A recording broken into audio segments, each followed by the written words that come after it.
YouTube, what's going on? Kyle again from ePoolSupply. Today we are back for some quick fix videos for you guys on Zodiac's TR2D suction side pool cleaner. So stay tuned, we're going to show you guys how to tear this thing apart from the outside in.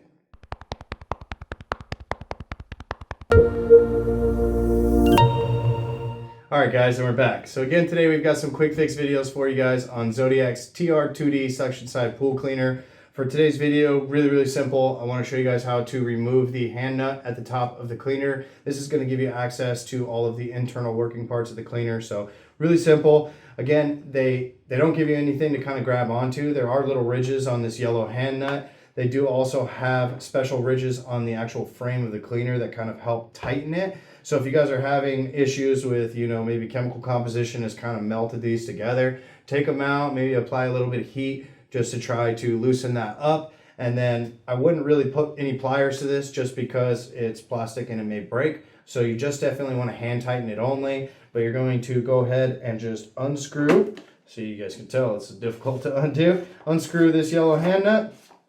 It's just going to slide right up once you're done.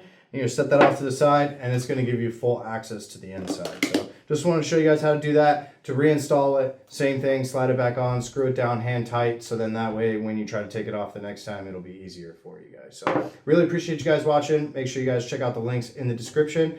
I'm Kyle from ePoolSupply, and we'll see you next time.